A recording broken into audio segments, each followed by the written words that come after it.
Muy buenas noches en un nuevo espacio, un maravilloso conversatorio respecto a la vida y obra de Rafael Gutiérrez Girardot. En este momento tenemos con nosotros a Fernando Schell y también nos acompaña Camilo Forero, quienes van a interpretar, a relacionarse con la gente de la Universidad de Pamplona que nos va a acompañar en este momento, a quien saludo desde acá, vinculados a este pentágono de recitales. Fernando, buenas noches. Buenas noches, Elizabeth. Buenas noches, Camilo. Un gusto saludarlos y estar con ustedes y también con la gente de la Universidad de Pamplona, que tantos lazos afectivos y de cercanía geográfica me unen. Así que un gusto estar compartiendo esta noche con ustedes y poder hablar un poco sobre la obra en principio de Rafael Gutiérrez Girardot, y después veremos de qué hablamos. Bueno, ahí tenemos ya a los amigos de literatura. Está la escritora María Teresa Casas Figueroa saludándonos. Abrazos, Fernando. Un abrazo grande a María Teresa. Tenemos una excelente audiencia en esta noche para este maravilloso conversatorio, Camilo. Entonces, bueno, vamos a iniciar, Fernando, con la lectura de tu ensayo. Entonces, bienvenido, Fernando, nuevamente. Quiero leer brevemente parte de la biografía de Fernando Schell. Fernando nace en Mercedes, Uruguay, en el año 1976. Es poeta, narrador, ensayista, corrector de estilo y crítico literario uruguayo, radicado en Colombia desde el año 2011, autor de libros Poesía de los pájaros pintados, Curso General de Lectoescritura y Corrección de Estilo en el 2014, El cuento fantástico en el Río de la Plata, Muelles de la Palabra, Las otras realidades de la ficción, El cuento latinoamericano del siglo XX, Las flores del tiempo, Cadencias que el aire dilata en la sombra y Palabra en el tiempo.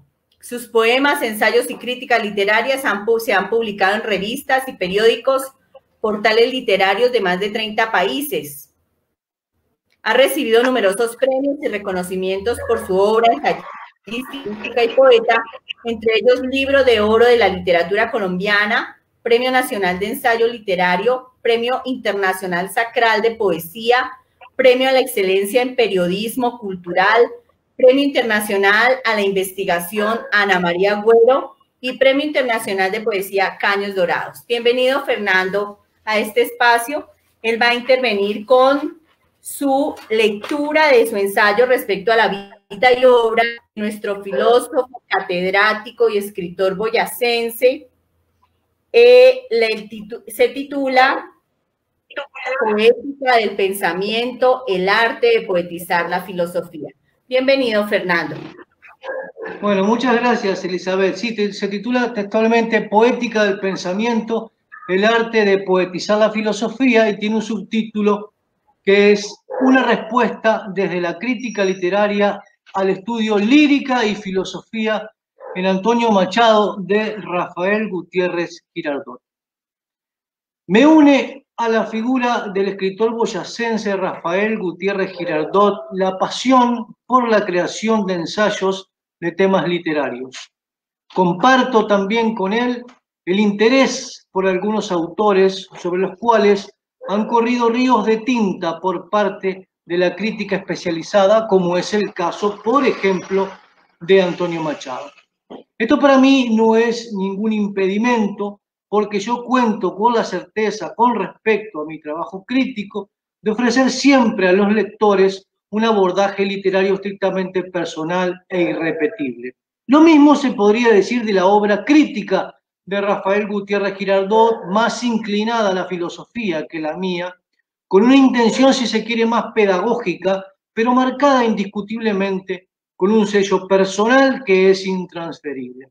Yo suelo realizar una crítica textual, un comentario interpretativo y valorativo de las obras a partir del análisis literario de los propios textos.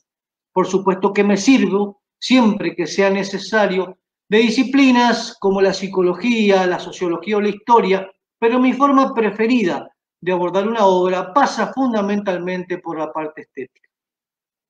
Rafael Gutiérrez Girardot, en cambio, es un crítico literario que utiliza como herramienta fundamental el abordaje filosófico de los textos, y estos siempre se abren a diferentes lecturas que amplían, que enriquecen considerablemente el objeto de estudio.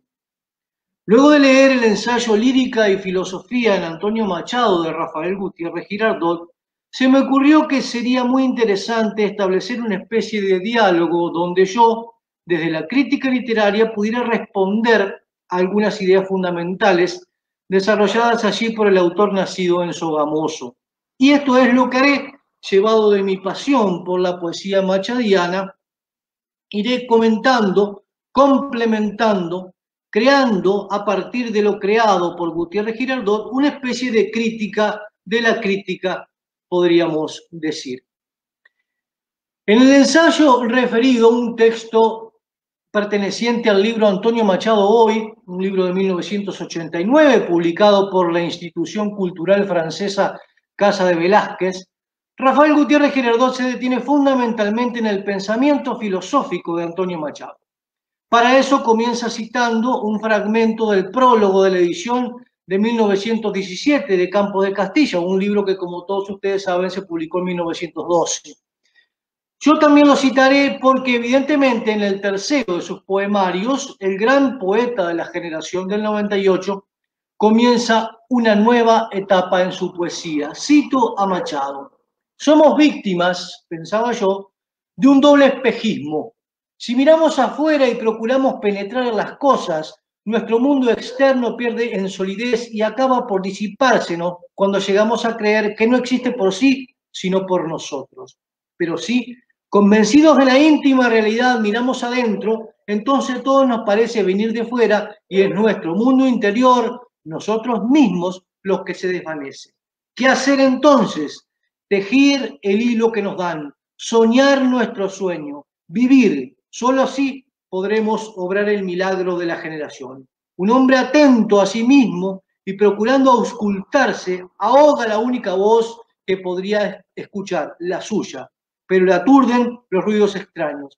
¿Seremos, pues, meros espectadores del mundo?, se pregunta Machado.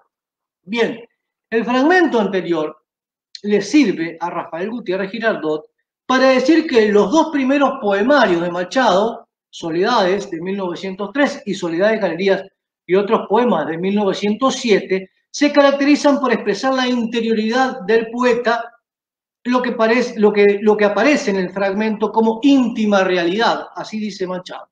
Mientras que a partir de la publicación de Campos de Castilla, de 1912, reitero, comenzará a crear poemas en los que el mundo exterior existe por sí mismo.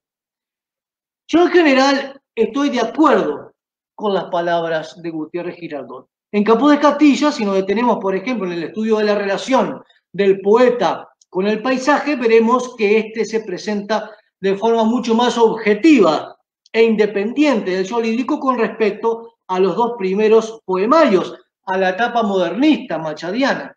En Campos de Castilla, no lo digo, pero lo digo ahora, que es el texto, si se quiere, 98ista de Machado, aunque el paisaje interior en algún momento se confunda con la interioridad del poeta, lo que encontramos es la expresión emotiva del yo frente a la naturaleza.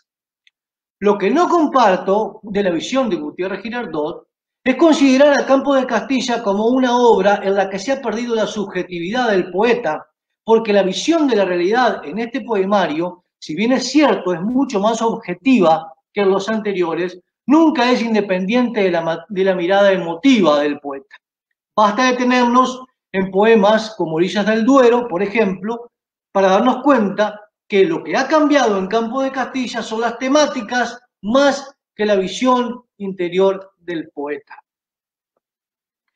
El móvil del estudio de Rafael Gutiérrez Girardot es filosófico y lo que intenta demostrar con su estudio es que atrás de esa búsqueda interna o externa, subjetiva u objetiva de Machado, según el poemario en el que nos fijemos, se esconde el problema fundamental de la teoría del conocimiento, a saber, la relación entre el sujeto, en este caso el poeta, y el objeto de conocimiento.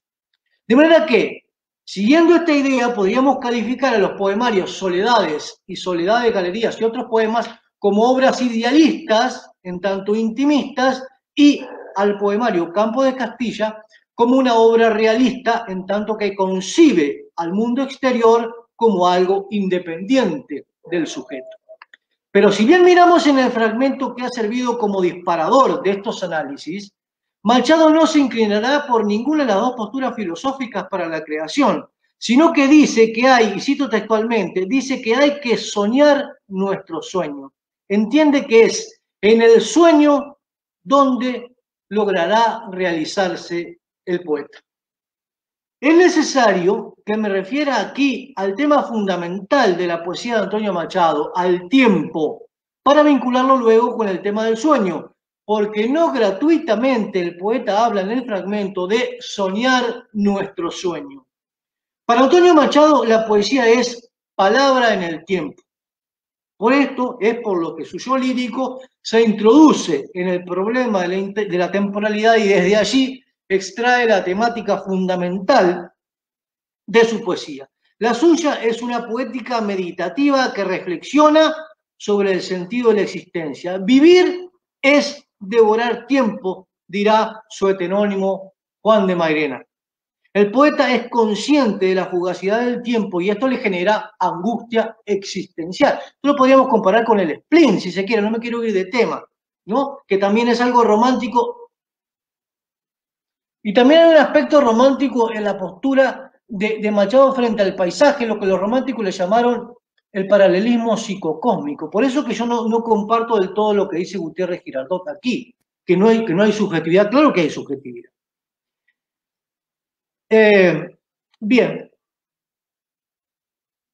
El poeta es consciente de la fugacidad del tiempo y esto le genera angustia existencial. En la preocupación por, de alguna manera, recuperar el tiempo perdido, la memoria juega un papel importantísimo, pero hay un modo fundamental dentro de la poesía de Antonio Machado para luchar contra el paso inexorable del tiempo y ese es precisamente el sueño, lo que cita en el fragmento que ha servido como disparador de este diálogo que estoy teniendo con Gutiérrez Girardot.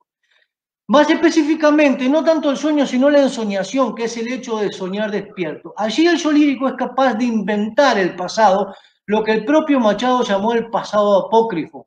Se trata de un pasado que en realidad no existió, que es una invención del poeta, pero que en el fondo resulta siendo el más auténtico porque es justamente la posibilidad de soñar la que hace que el poeta sea libre y pueda expresar lo más auténtico de sí mismo.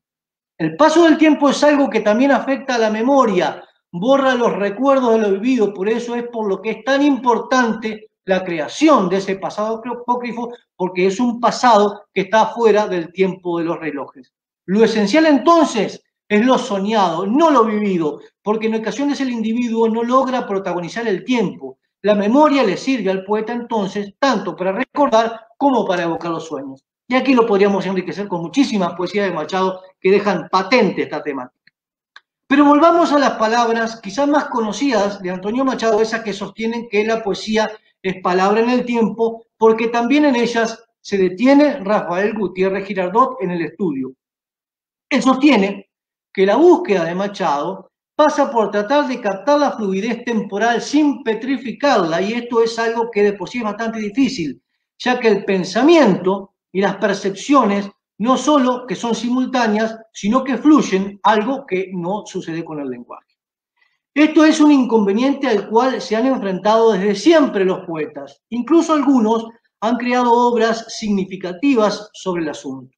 Ya me referiré a algunas de ellas, pero antes citaré a Ferdinand de Saussure, quien, desde el terreno de la lingüística, teorizó sobre este tema de forma cristalina. Dice el lingüista suizo en el capítulo 1 de su curso de lingüística general, al referirse a la naturaleza del signo lingüístico, específicamente a su segundo principio, al del carácter lineal del significante. Cito Saussure: el significante, por ser de naturaleza auditiva, se desarrolla solo en el tiempo y tiene los caracteres que toma el tiempo. A, representa una extensión, y B, esa extensión es mensurable en una sola dimensión, es una línea. Los significantes acústicos no disponen más que de la línea del tiempo. Sus elementos se presentan uno tras otro, forman una cadena. Este carácter aparece inmediatamente cuando se lo representa mediante la escritura y se sustituye la sucesión en el tiempo por la línea especial de los signos gráficos. De manera que el poeta no tiene otra alternativa al expresarse que caer en la intrínseca linealidad y temporalidad del signo lingüístico, independientemente de que sus percepciones, incluso sus emociones, sean simultáneas. Gutiérrez Girardot se pregunta entonces cómo un escritor puede llegar a solucionar este problema y lograr una expresión integral que capte la fluidez sin petrificarla y a su vez transmita una simultaneidad que no esté sometida a la sucesividad. De forma muy inteligente recurre al ejemplo de El Aleph de Jorge Luis Borges, donde el protagonista llega a ver la simultaneidad de todos los tiempos y totalidad de infinitas cosas en un mismo espacio. Es un buen ejemplo el de Borges, pero que no viene a ofrecer una alternativa, sino que viene a corroborar la gran verdad dicha por Saussure. A ver, rapidito. El personaje de Borges, por más que quiera mostrar la simultaneidad de las cosas que pasan en distintos puntos geográficos, en determinados momentos históricos, tiene que recurrir a la linealidad del lenguaje porque el lenguaje es lineal, por más que las percepciones sean múltiples. Yo estoy hablando aquí, estoy escuchando el ruido del ventilador, estoy olfateando el ruido estoy olfateando unas flores que están por ahí. Puedo estar sintiendo el perro que ladra, pero si yo quiero expresar esto, tengo que recurrir inevitablemente a la linealidad del lenguaje, que es escaso y que es mezquino, como decía Becker, que por acá lo cito también.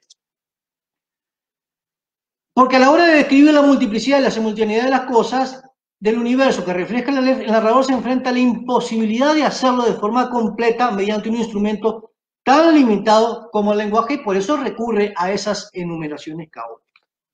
Pero nunca se aparta de la linealidad del lenguaje simplemente porque es imposible.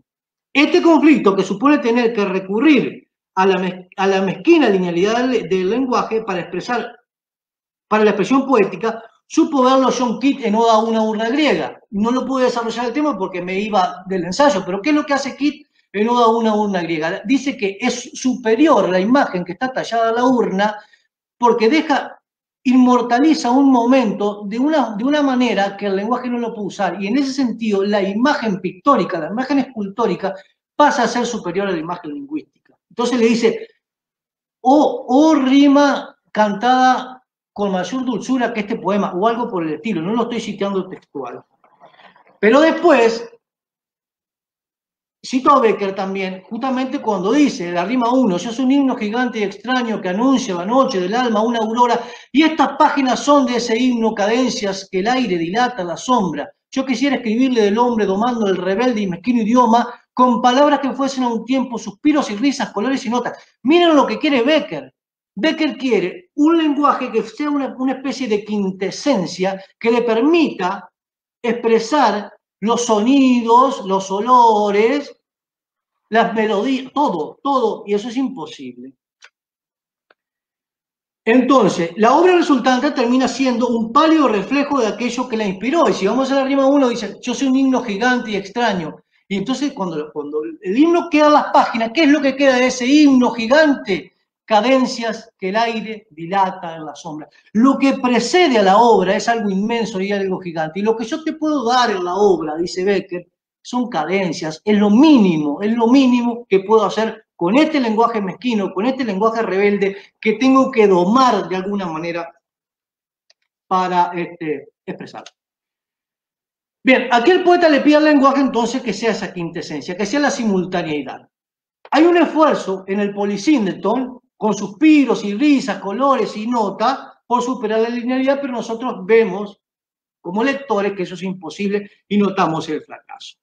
El yo lírico quisiera que el lenguaje fuera esa especie de quintesencia de los sentidos, pero cuando se refiere a eso, no tiene otra alternativa que enumerar linealmente con sus pretensiones. Yo creo que en el poema Correspondencia de Charles Baudelaire, de alguna manera, con el uso de la sinestesia logra acercarse a ese lenguaje pretendido por Becker, a esa especie de quintesencia de los sentidos. Lo recuerdo, el poema Correspondencia es ese que dice, yo soy un himno gigante y extraño que anuncia la noche del alma una aurora. No, perdón, ese es el de Becker. La naturaleza es un templo donde vivos pilares dejan salir a veces sus confusas palabras.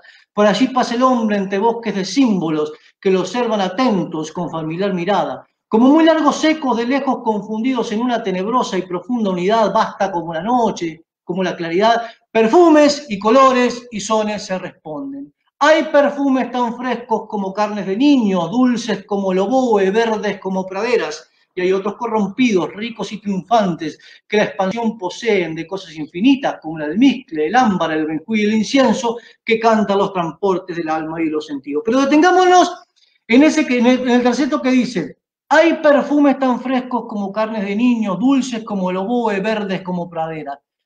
Bueno, ahí hay una mezcla de conceptos morales, porque la carne de los niños podrá ser fresca, pero esa frescura tiene que ver con lo moral, no con el tacto. Verdes como el oboe, dulces como el oboe, perdón, que ya ahí, si hay algo dulce del oboe será el sonido, pero no el instrumento. Entonces, ¿a qué voy con esto como del arquero? Lo que hizo en sus correspondencias, ese poema que tan importante fue para el simbolismo, es una respuesta de alguna manera a eso que buscaba Becker, a esa quintesencia del lenguaje, de aproximarse mediante la sinestesia a una explicación, a una expresión poética que de alguna manera se acerque a ese himno que pretendía Becker. Bien, y termino el ensayo diciendo que a mí lo que me interesa, bien, para mostrar la diferencia con lo de Gutiérrez Girardot, que yo quise establecer ese diálogo, es algo sabido, constatable, que las distintas interpretaciones que se pueden llegar a tener de una misma obra por parte de diferentes críticos dependen de muchas cosas, pero sobre todo del tipo de abordaje que se haga de la misma. Y dicho abordaje, indiscutiblemente, va a estar relacionado con los intereses que lo mueven al crítico.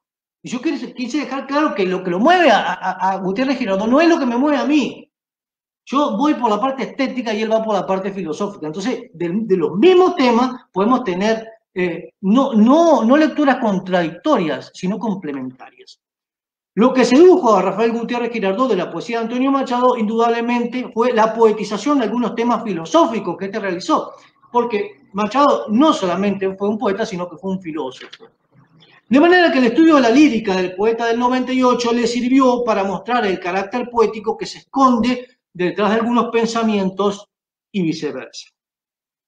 A mí lo que me interesa de Machado, entonces, es la parte estética, es mostrar la grandeza poética que hay dentro de esa simplicidad, de esa cristalinidad que se esconde en Antonio Machado.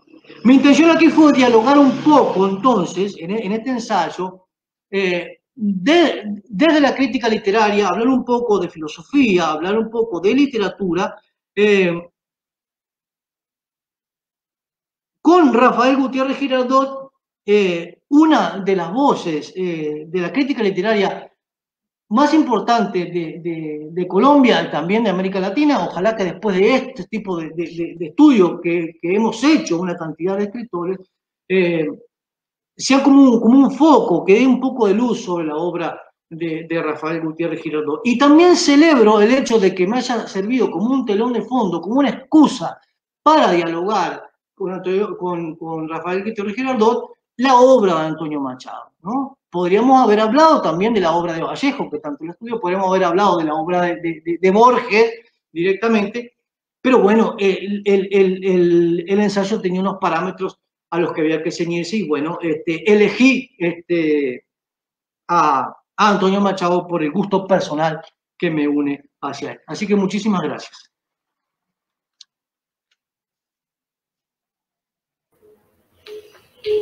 Bueno, pues qué maravilloso que las cosas se den de esa manera, a través de estos medios de compartir con las personas que están atentas a su literatura y en este momento aplicar en los recitales los ensayos que ustedes han escrito en homenaje a los autores boyacenses en esta versión de Pentágono de Recitales 2020. Por eso le doy la bienvenida a nuestro amigo Darío Rodríguez, escritor de la ciudad de Duitama. Él estudió filosofía. Darío, qué gusto verte, al menos por acá. Voy a silenciar el micrófono y te dejo tranquilo. Hola Fernando, un gusto verlo, hermano. Tendremos que encontrarnos algún otro día. Toca. Lo mismo, un gusto de siempre. Claro que sí. Tanto tiempo. Ojalá que todo esto pase, del encuentro, el momento del café, la tertulia, que realmente es lo que nos hace también tanta. Darío Rodríguez ha sido docente, es promotor de lectura, ha publicado Cuaderno Invisible, novela con Culturama y la Biblioteca Zenón Solano, Observaciones desde una ventana, que es la publicada con García Ediciones, Aproximación a la nada, piezas escénicas de Culturama en el año 2014, algo que será un libro, prosas García. Esa es un poco la historia, relatos en el 2018, Lógicas de la una mitología personal con León Mojica, ensayo biográfico, publicado por Alejandría Editorial de la Alcaldía de Tunja en el 2019. Textos suyos han aparecido en El Espectador, El Mal Pensante y El Tiempo. Ha sido columnista de Cartel Urbano, Razón Pública y Boyacá 7. Darío Rodríguez, te quiero presentar también a Camilo Forero, que también ha sido uno de los ganadores del concurso nacional de ensayo Pentágono de Recitales. Ojalá logremos la gestión para acceder a la publicación de lo que, como comentábamos ayer, son 29 ensayos muy meritorios. Todos ustedes tienen la tabla de calificación, se han podido dar cuenta que es maravillosa la compilación que se hizo. Entonces queremos que ojalá se pueda publicar. Vamos a ir en este momento con...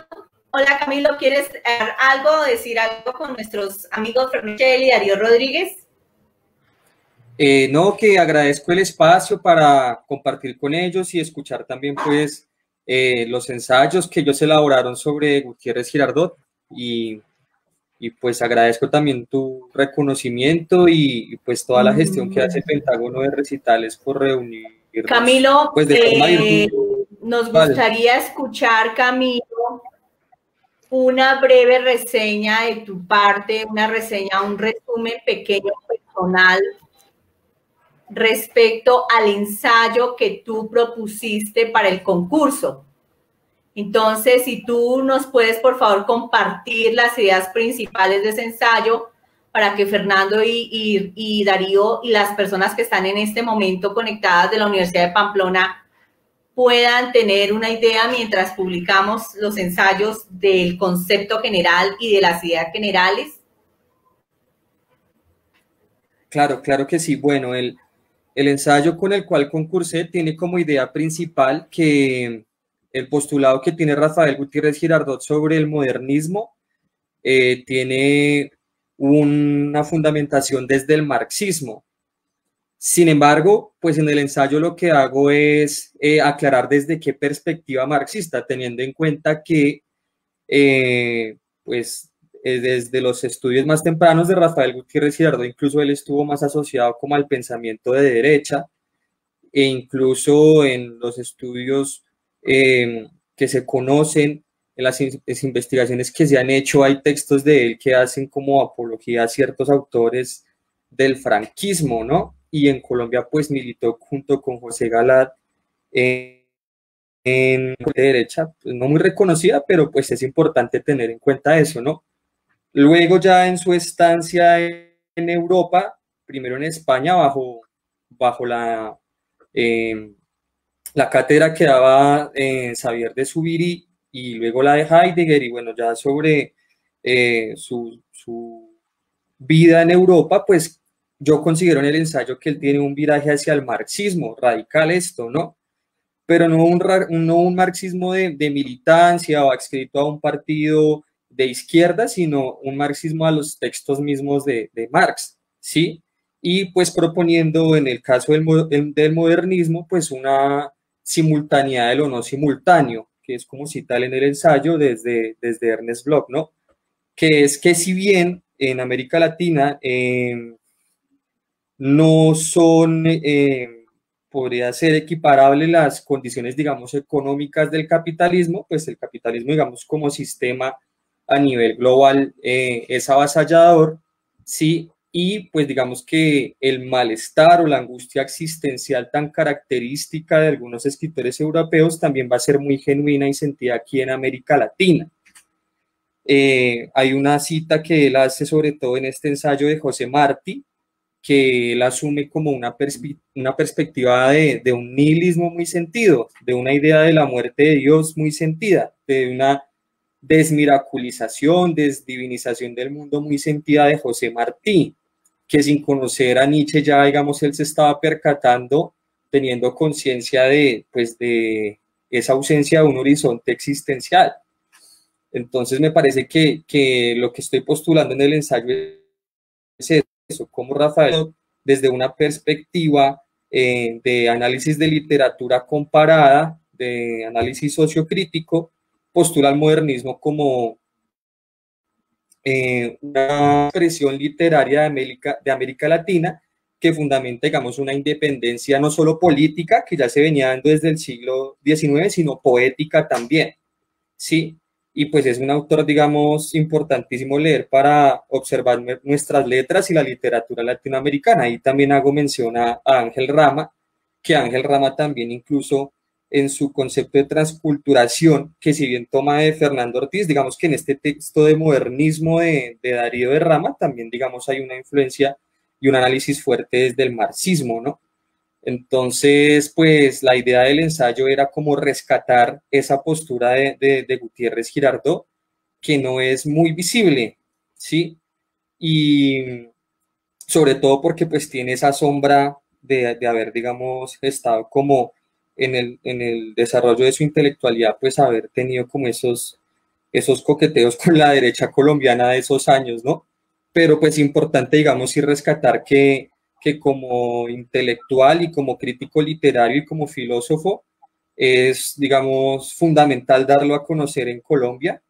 Yo, digamos, también pienso que este texto es reivindicativo en el sentido en que, a pesar de que, bueno, me satisface conocer que muchas personas a lo largo y ancho del país lo están leyendo, sí se necesita, digamos, una difusión más amplia de sus reflexiones, de sus indagaciones, etcétera, ¿no? Entonces, básicamente, pues tomo el ensayo del modernismo y pues lo postulo en una esfera desde el marxismo, ¿sí? Pero precisamente él también toma como una distancia de lo que, digamos, pudo ser la crítica literaria marxista de la literatura comprometida, como de las épicas de algunos países como, sí, de ese cuño socialista. Digamos que el marxismo de Gutiérrez Girardot no es de una influencia cubana, ni socialista, ni china, sino es desde los textos mismos, desde el análisis desde la misma teoría marxista, ¿sí? Entonces, esa fue básicamente como la propuesta con la que concursé en Pentágono de Recitales. Elizabeth, yo tengo una pregunta para Camilo y otra para Fernando. Yo no sé si les puedo formular la pregunta. Sí, bueno, claro, de eso se trata, para que hagas la pregunta y posteriormente vamos con tu ensayo que está en video. Que no sería muy importante, sí me interesa preguntarle a Fernando primero y luego a Camilo algo muy concreto. Para Fernando es la figura de Juan de Mairena, ¿no? La figura del filósofo de Juan de Mairena. Decía Gutiérrez en algún texto que no recuerdo bien en dónde, que Juan de Mairena no alcanzaba a ser un filósofo, que era más un poeta que un filósofo. ¿Qué percepción tiene Fernando de la figura de Juan de Mairena, que es el pensador, el maestro, ¿no?, por excelencia creado por Machado? Y ya le formulo la pregunta a Camilo, que estoy muy interesado con ese ensayo, es excelente. Muchas gracias, además. Bien, yo creo que Juan de Mairena era la parte filosófica de Antonio Machado, mientras que, bueno, que Antonio Machado era el poeta. Lo que trató de hacer Machado con ese heterónimo de Juan de Mairena es glosar de alguna manera cuál era toda la filosofía que estaba atrás de su poesía. Su concepción del tiempo, su concepción del pasado, su concepción de la naturaleza. De alguna manera, antes de que un crítico literario viniera a decir un montón de cosas sobre la poesía, yo creo que las dijo él mismo, analizando su propia poesía, porque si uno coteja las poesías con lo que dice Juan de Marena, de alguna manera es un análisis, un estudio. Por ejemplo, eso que lo del pasado apócrifo, lo que yo dije del pasado apócrifo, ¿no? Por ejemplo, cuando pongamos por caso el poema de La Fuente, cuando va y se encuentra con La Fuente, entabla un diálogo con La Fuente de lo pasado y, por ejemplo, llega a un mismo lugar, se da cuenta que todo el mundo, todo cambió, él no cambió, lo que cambiaron son las cosas, entonces esa reflexión sobre el tiempo, en la poesía está muy comprimida, ¿no? Pero en la obra de Juan de Marena él puede reflexionar, entonces dice, bueno, en realidad yo me tengo que inventar un pasado, ¿por qué? Porque todo pasado, todo recuerdo es una ficción. Eso es lo que quiere decir él, ¿no? Uno se acuerda de determinadas cosas, otro las olvida, y esas que se acuerda no necesariamente son como pasaron, sino como uno las recuerda, ¿no? Por ahí no tienen que ver como cuando en realidad sucedieron. Entonces, ¿qué es lo que voy a hacer? Bueno, me voy a inventar un pasado. Me voy a inventar un pasado y en ese pasado yo voy a ser completamente libre. Bueno, eso es lo que se ve en la poesía de alguna manera de Antonio Machado y lo que lo explica con todo su tiempo, ¿no? Juan de Marena en sus estudios. Entonces, respondiéndote básicamente eso, Juan de Marena es la parte, y por eso tanto le interesó a Gutiérrez Girardot la figura de Antonio Machado, porque la figura de Antonio Machado reflexiona sobre los grandes temas que reflexionó la filosofía, ¿no? Machado no solamente buscaba algo estético en la poesía, sino que buscaba entender el mundo, entender la realidad a través de la palabra. Yo creo que eso fue lo que lo sedujo a Gutiérrez Girardot de la figura de Antonio Machado. Muchísimas gracias, Fernando. Quería preguntarle a Camilo algo muy sencillo. De pronto voy a ser un poco zafado en la comparación que voy a hacer. Perdóneme, su merced, especialmente Camilo, por la comparación tan atroz que voy a formularle. Pero es para poderle preguntar bien lo que quiero preguntarle. Está el caso de Mario Vargas Llosa. Perdóneme, yo sé que no se deben decir groserías en los eventos públicos. Está el caso de Mario Vargas Llosa, que pasa de ser un marxista convencido a convertirse en una especie como de pensador, él dice que liberal, ¿no? Pues un pensador muy cercano a la derecha, muy cercano a este tipo de concepciones. Yo siento que en Gutiérrez pasó lo contrario, es decir, él saltó de una especie de simpatía con el franquismo por su estancia en España y por la cercanía que tuvo en su formación, salta a una especie de visión muy personal de él del marxismo. ¿Cómo ve su merced eso? ¿Cómo se da ese salto, digamos? ¿Cómo siente su merced que se da ese salto? Pues sin duda alguna creo que puede ser a través de la obra de Benjamin, porque lo que le decía también ahorita hace un momento a Elizabeth, se le debe reconocer a Gutiérrez Girardot que gracias a su labor intelectual en Colombia pues nos llega la obra de Walter Benjamin, ¿sí? Se le digamos, esa es una deuda que el país, digamos, en lo académico se le debe a Gutiérrez Girardot, ¿sí? Y pues nosotros si vemos la obra de Benjamin precisamente es un disidente de varias corrientes del marxismo, desde la misma escuela de Frankfurt, él también toma distancia de Adorno, de Horkheimer, ¿sí? Pero es, digamos, pensamiento crítico, es una escuela crítica. Sí, yo diría que es a partir de su estancia en Alemania y a su vez, pues, de alguna forma es recíproca también esa labor que él hizo en Alemania de dar a conocer la literatura latinoamericana, ¿sí? Y de esa parte, entonces, creo que de alguna forma en esa perspectiva cosmopolita, en esa perspectiva de apertura hacia el mundo, creo que de alguna forma el franquismo es una perspectiva del mundo muy providencialista, provisianista o parroquial, y pues digamos que ya en ese espectro cultural que él se forma, el cosmopolitismo, pues evidentemente le hace ampliar un horizonte de un proyecto internacional y de diálogo intelectual, que es también lo que pues Marx está postulando en los manuscritos, ¿no? Entonces creo que ahí es importante eso, y de igual a la lectura de sus ensayos, pues sí se ve como la necesidad de un planteamiento literario, pues de un corte antiburgués muy fuerte, ¿sí? En el mismo, digamos, el primer capítulo del modernismo es eso, ¿no? Como esa situación del poeta que está y no está, ¿sí? Que está en el interior, que dice que por un lado pues desdeña del mundo, digamos, consumista, de ese mundo que no comprende la angustia o la expresión literaria que tiene pues todos estos autores en distintas urbes, y a su vez también es como gozar de las nuevas formas de existencia, gozar de la nueva, del nuevo flujo, de la nueva dinámica frenética de las ciudades, ¿sí? Creo que, digamos, el modernismo también da unos visos como antiburgueses del autor, y pues en el ensayo también hablo en que hay una postura que en Gutiérrez Girardot se puede leer como filósofo para anteponerse a la reificación, ¿sí? Entonces es eso lo que planteaba. Y creo que para responder tu pregunta, es su instancia en Alemania y como esa apertura ya que del mundo que le rompe esa visión como tan parroquial y ya tiene como un panorama de diálogo cultural importante, que es así que ya, digamos, ha tenido un suelo nutricio de la literatura latinoamericana.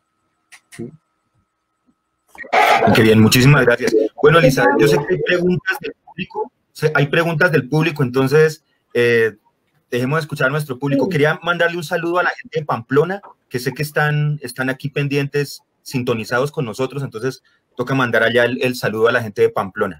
La raza guerrera allá de Pamplona. Muchas gracias. Así es, ellos están presentes. Este Pentágono, tendríamos que estar los autores en la Universidad de Pamplona, en varios colegios, y en Cúcuta, y obviamente con Fernando. Este año que sí había podido asistir, porque el año pasado estaba de vacaciones. Y también obviamente con Camilo y contigo, si nos hubieran acompañado. Pero bueno, este año ya sabemos las circunstancias difíciles que estamos pasando, no solamente en el área de la salubridad, sino también en el contexto social. Sin embargo, precisamente en homenaje a nuestro escritor Rafael Gutiérrez Girardot, queremos hacer énfasis en estos temas para que la gente consulte, para que la gente lea, para que se aproxime a los filósofos visionarios que desde años atrás premeditaban todas estas situaciones. Bueno, entonces vamos con la pregunta que dice: buenas noches, mi pregunta va dirigida al señor Fernando Chel. ¿Podrías clarificar un poco el concepto de paralelismo sistocósmico? Muchas gracias. Desde la Universidad de Pamplona. Sí, con mucho gusto. Mira, el paralelismo psicocósmico lo utilizaron muchísimo los románticos, pero no solamente los románticos. Y como lo utilizaron fundamentalmente los románticos, me voy a referir a la obra que funcionó como el pilar sobre el que descansó el romanticismo, que son Las cuitas del joven Werther de Goethe, fundamentalmente una obra del año 1774. Esa obra me sirve para explicar lo que es el paralelismo psicocósmico. Psico de la psique, de la forma de pensar, y cosmo, hay un paralelismo, una igualdad entre la forma, entre lo que está sintiendo el personaje con lo que es la realidad circundante. A ver si nos entendemos. Si el tipo está angustiado, generalmente esté lloviendo o haya un día gris. Si el personaje está pletórico de alegría, seguramente haya un campo florido. En el Werther, el Werther es una obra donde el personaje, lo hago bien rápido, porque si no me iría mucho tiempo con esto. El personaje se aleja se va a un pueblito de Weimar, se llama el pueblito, donde el personaje es un pintor, donde se quiere alejar del mundo civilizado y ir con la naturaleza. Ahí está el germen del romanticismo. Entonces se pone a pintar solo, se empieza a vincular con la gente del lugar, gente muy provinciana, nada que ver al mundo industrializado. Él se enamora de una muchacha, y ella, pero ella tiene novio, está comprometida, Carlota, pero ella le empieza a coquetear, que ella como que juega a dos puntas, ella le da entrada, y este tipo se entusiasma muchísimo, pero el pretendiente de Carlota no era un artista como Werther, era un tipo que estaba bien económicamente, en un mejor partido que Werther. Y esa muchacha se inclina por tu pretendiente. Y bueno, Werther se aleja un poco, después vuelve, se empieza a relacionar con ellos, hasta que finalmente Carlota le dice, no, no vengas más porque estoy con mi marido, porque se casa, entonces me estás comprometiendo. Y Werther un día le pide las pistolas prestadas a este tipo y se pega un tiro, se mata, se suicida. O sea, una obra que se suicidaron muchos jóvenes alrededor de esa obra, se estuvo prohibida muchísimo tiempo. Pero ¿qué voy con Werther? Que Werther cuando la conoce a ella está en primavera, cuando se relaciona con ella y cuando sale a caminar con ella, que está enamorado, está en primavera. Después cuando ella ya se casa y entra en la angustia, es cuando entra el invierno. Entonces el clima, entonces ahí hay un paralelismo psicológico. Mientras Werther está bien, el mundo le sonríe, mientras la naturaleza sonríe, mientras Werther está mal, la naturaleza está mal, ¿no? Un poco eso, muy resumido, ese paralelismo psicológico. Es un paralelismo entre la psique y el contexto.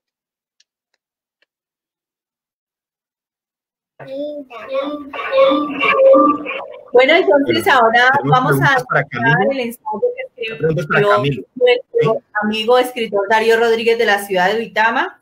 Vamos a enlazarnos en YouTube para poder tener esta lectura. Bien.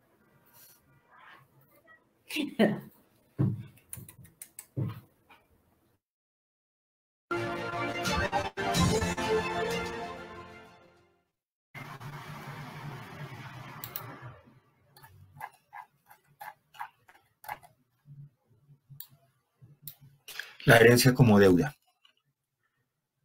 De Rafael Gutiérrez Girardot aprendimos que la pregunta por el pasado es en realidad un interrogante por el futuro. No se trata de un juego retórico, ni de una pirueta literaria, por más osada o simple que parezca.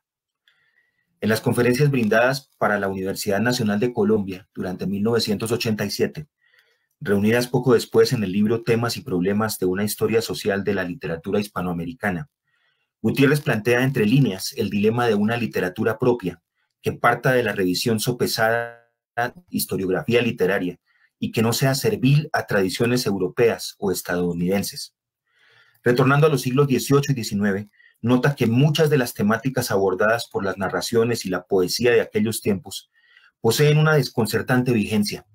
La casa o la hacienda, espacio que recoge en su interior pasiones, intrigas, conflictos, la conformación de nuestras aldeas y ciudades, los modos de comunicación entre el individuo y los contextos que habita o deshabita, el rol mismo de las naciones en formación y dónde abrevaban para abandonar la minoría de edad.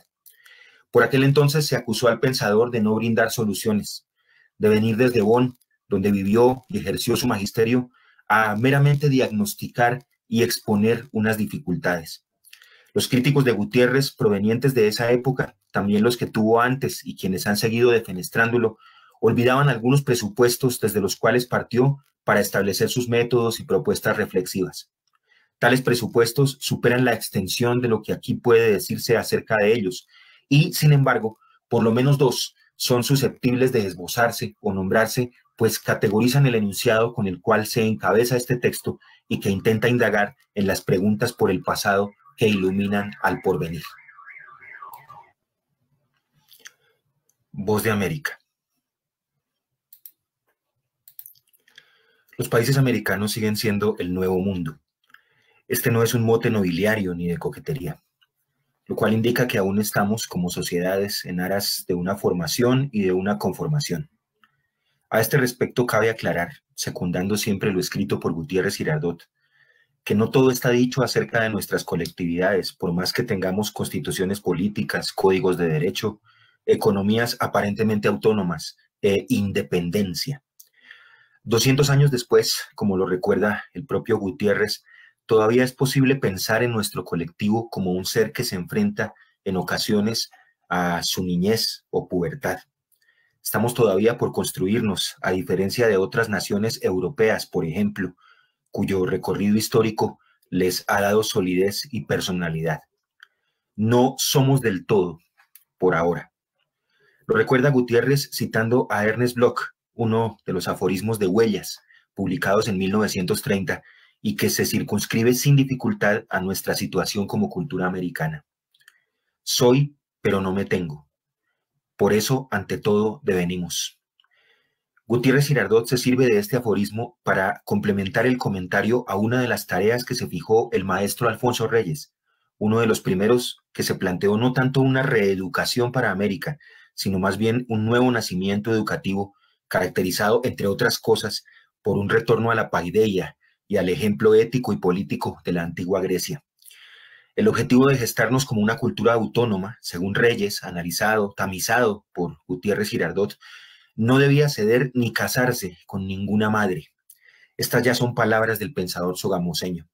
Ni la madre España, ni la madre Iglesia, como lo señala en el ensayo Universidad y Sociedad, sino que juvenil y valiente debía expandirse, alimentarse y asumir las tradiciones más variopintas, empezando, claro, por las de la antigüedad clásica. Nuestro complejo de inferioridad nos ha llevado a pensar que lo que podemos traer para nosotros por parte, por ejemplo, del siglo de oro de Pericles o del idealismo alemán, resulta escaso, pues en apariencia no tenemos cómo encarar ni responder a esas importantes formas culturales. La tesis de Alfonso Reyes, nunca sistematizada, por cierto, y producto de la deducción sagaz de Gutiérrez Girardot, le da un giro a ese complejo de inferioridad y lo ubica desde su costado luminoso.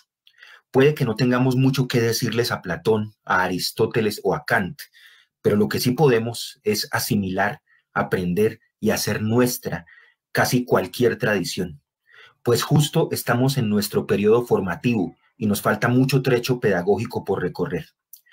Gutiérrez señala como prueba de que esta asimilación se había comenzado a llevar a cabo casos específicos como el de don Andrés Bello y el de Domingo Faustino Sarmiento, en los dos planos, filosófico, ensayístico y novelístico, durante el siglo XIX, quienes propusieron un auténtico diálogo entre culturas. El caso de Bello, señalado dentro del ensayo Andrés Bello y la filosofía, consistió en una aproximación del ser humano joven, desprejuiciado, de las nacientes repúblicas, a un acople de diversas manifestaciones del pensamiento, que iban desde la legislación hasta la enseñanza.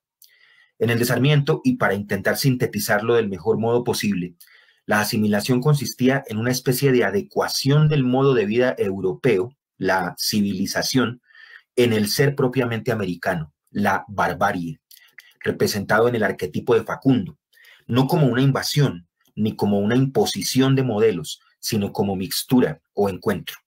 Asimismo, igual que en el armado de un tejido, o así al menos lo sugiere Gutiérrez Girardot en la historiografía literaria de Pedro Enrique Sureña y en el ensayo que singulariza la poesía de Aurelio Arturo para la edición Archivos de su obra poética, de modo consciente, Pedro Enrique Sureña, en sus 6 ensayos en busca de nuestra expresión, 1928, propone aumentar la apuesta de sus antecesores del siglo XIX, pensar a América como un territorio de la utopía, donde podía edificarse un modelo alternativo al europeo de concebir a la sociedad, sin desconocer las bases, el influjo de Europa, de las migraciones, incluso de la vasta sombra hispánica que nos determina hasta estos días. Respecto del estudio acerca del poeta colombiano Aurelio Arturo, Gutiérrez Girardot reivindica el arrojo de Arturo para tomar sistemática y rigurosamente formas poéticas tan supuestamente ajenas a América como las baladas, los lieder germánicos, la potencia del verso anglosajón o las sagas nórdicas, para trasladarlas a su manera personalísima de construir una poética compacta. Tales gestos, que parecerían a primera vista solo una estrategia literaria muy lograda, desde la perspectiva de Gutiérrez, que solía darle sentido a situaciones y a obras casi desapercibidas para quien lee sin aviso, es una prolongación en la práctica de ese expandirse de la expresión americana. A diferencia de Enrique Sureña, esta apropiación, casi absorción poética en Arturo, se da de un modo involuntario. Existe un doloroso momento, sondeado también por Gutiérrez, en el cual este proceso de autonomía y de búsqueda de la mayoría de edad queda trunco y finalmente o se desbarata o se torna invisible. Para Gutiérrez es claro que el cortocircuito se presenta tras la Segunda Guerra Mundial, con el posicionamiento económico y hegemónico de los Estados Unidos y, factor importante, su visión de la universidad y lo universitario, impuesto a nuestros países dentro de políticas asistenciales y de promoción del desarrollo. La crítica demoledora a la Universidad Hispanoamericana, realizada por Gutiérrez Girardot, se ubica teniendo en cuenta estos sucesos que transformaron nuestra educación superior, develando una cara ambigua, modernizándola en algunos aspectos y paralizándola. La universidad de posguerra en nuestros países simplemente redujo a la estampa de piezas de museo a Bello, Alfonso Reyes, Enrique Sureña, José Enrique Rodó, por no tener credenciales avaladas en el mercado académico del primer mundo. En su ensayo José Enrique Rodó Revisited, Gutiérrez Girardot establece un pequeño programa no solo para la universidad, sino para nuestro continente como tierra de la utopía. Pues hay que agregar, hasta el último momento no perdió la esperanza en que algún día recuperáramos la senda trazada por los pensadores que nos son más propios, para pensar nuestro futuro, nuestro presente desde el eminente pasado. Mucho de lo que él sembró queda aún por cosechar, y lo poco que ha perdido valor actual pertenece a la historia del pensamiento de lengua española como testimonio, y tiene por eso el valor permanente la realización de una posibilidad de invitación a crear, a ser libre. Literatura como pensamiento. Tengamos en cuenta la mención a la literatura y a lo literario para denotar un segundo presupuesto de trabajo que distingue a Gutiérrez Girardot. En este caso se trata de una tesis que recorre su obra completa. El presupuesto puede condensarse en un apotegma sutil. La literatura es pensamiento. Esto quiere decir que el texto literario no solo permite leer un compendio emocional o sensorial, sino que independientemente de su alta o baja calidad, está brindando posibilidades historiográficas, éticas, políticas y filosóficas, al punto de que puede entenderse e incluso inspeccionarse una época, una sociedad o un tipo humano, gracias a determinados escritos concebidos como materia literaria. La génesis de esta concepción es quizás influencia de Hugo Friedrich, filósofo alemán y maestro de Gutiérrez Girardot en Friburgo de Brisgovia. Gutiérrez Girardot asume el texto literario como un artefacto que induce al pensamiento y que piensa. Así las cosas, no es extraño que la obra de Borges fuese estudiada por Gutiérrez en clave filosófica e histórica antes que literaria. O para llegar al entendimiento de los recursos literarios de Borges, a comprender su universalidad y trascendencia, hizo un camino reflexivo mediante la filosofía, infiriéndola desde textos específicos, la casa de Asterión, la biblioteca de Babilonia. Si en algún estadio de su carrera llegó Gutiérrez Girardot a desarrollar plenamente esta tesis, este modo heterodoxo de comprender a la literatura y a la crítica literaria, es en el extenso ensayo titulado Modernismo, donde se escrutan fenómenos literarios propios de finales del siglo XIX y comienzos del XX, como una manifestación dialogante y dialéctica respecto a los cambios paradigmáticos de todo tipo que trajo la era mundial de la prosa, al decir de Hegel, y referida por Gutiérrez para demarcar cómo la revolución industrial vino a cambiar el modo en que se miraba al mundo y también al mundo. Para el examen de esta pregunta por el pasado, hablándonos del presente próximo y del porvenir, podría recurrirse a varios textos donde Gutiérrez Girardot se sirvió de la literatura en orden a pensar lo hispanoamericano. Hay algunos ejemplos: una crítica feroz a la obra de Álvaro Mutis, un análisis de la entrada de la literatura colombiana en la modernidad por cuenta de la vorágine, o el infatigable ensayo histórico literario en torno al siglo XX, del cual por otra parte podría gestarse un curso de literatura vernácula. No obstante la contundencia de las anteriores argumentaciones, nos referiremos aquí brevemente a un par de textos separados en el tiempo y en cuidados que, empero, apuntan a estudiar la importancia de una obra literaria desde su carácter sugestivo y beligerante.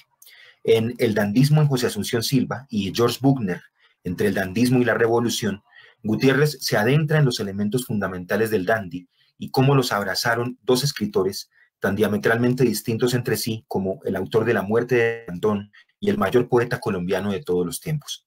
Más que un rasgo frívolo, Gutiérrez logra entresacar lo que el dandismo les aportó a estos dos creadores como postura incluso política, que puso en cuestión a las costumbres y lugares comunes de su tiempo. Lo que en otros estudiosos es un dato anodino del relato biográfico, Gutiérrez Girardot lo ensambla como potenciador de la obra y como opinión viviente para criticar la mediocridad de una época. En el caso de Buchner, la Alemania de mitad del siglo XIX, y en el de Silva, el final de ese siglo. Debe resaltarse ya, centrándonos en el Silva, analizado por Gutiérrez, que su dandismo y su modo de vida eran concordantes con su poesía, y forman parte del mismo propósito vital. Una muestra de que también desde este lado del mundo podíamos responder no solo con una música poética propia, sino además con una forma esférica, coherente, de observar y de plantársele a Occidente.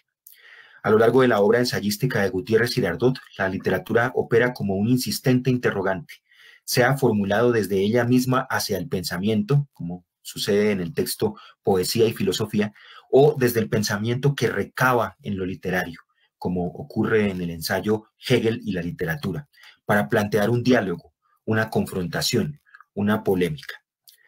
La deuda. Nuestra deuda con Rafael Gutiérrez Girardot parte de nuestra propia concepción de país y de continente, asimismo de las discusiones en las cuales entramos si queremos hablar de asuntos espinosos como identidad, eurocentrismo o tradición. Como casi todos los componentes intelectuales nos han sido dados, ignoramos por un lado la rica estela de pensamiento en español y por otro lado desconocemos que nosotros mismos somos capaces de una voz para hablarles a otros contextos sin importar si son más o menos desarrollados que el nuestro. Tras su fallecimiento en 2005, Rafael Gutiérrez Girardot nos legó no solamente un poderoso método investigativo y de lectura, una visión fresca e imprevisible de América. También dejó en nuestras manos, responsables o no, las preguntas, los cuestionamientos que tendríamos que seguirnos formulando a la hora de saber cómo nos vemos a nosotros mismos y, más que todo, quiénes o qué somos. La cultura es de todos. Ministerio de Cultura. Bueno, pues otra visión, una visión ya que nos plantea una posición más clara y sobre todo de valor como hispanoamericanos, como latinos, como colombianos, qué le estamos aportando a nuestra sociedad y en qué posición fijamos nuestras ideas a la obra de Rafael Gutiérrez Girardot. El que nos llama a ese llamado de conciencia, ¿no? Ese llamado de evaluación de nuestros actos y el por qué nuestra situación económica, política, social. Bueno, pero ¿qué piensan los autores? Fernando, Camilo, ¿cómo te apareció ese ensayo? Y ahora pues devolvemos el juego, ¿no? Entonces vamos a ver qué preguntas tienen Fernando y Camilo para Darío.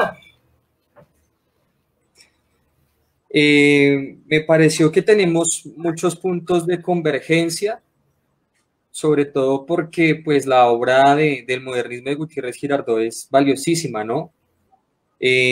Sobre todo cuando Darío hace referencia a que pues Gutiérrez Girardot en su cosmopolitismo respecto a lo que podrían ser las literaturas de corte folclórico, telúrico, tan reivindicativas como para definirnos como América Latina, Gutiérrez Girardot se distancia de eso y dice, no, dentro de lo que es el mercado literario, eso es como el lugar que desde Europa nos dicen, ustedes están bien ahí, sí, no hagan otra cosa distinta, y creo que la propuesta de Gutiérrez Girardot es, no, desde América Latina, sí, se están gestando unas letras, se está gestando una literatura que a partir de lo que es, digamos, el aniquilamiento de la Comuna de París desde 1870, en el mismo ensayo de Ángel Rama, pues, digamos, se siente por todo el globo, pues, cómo se va imponiendo poco a poco la ideología burguesa.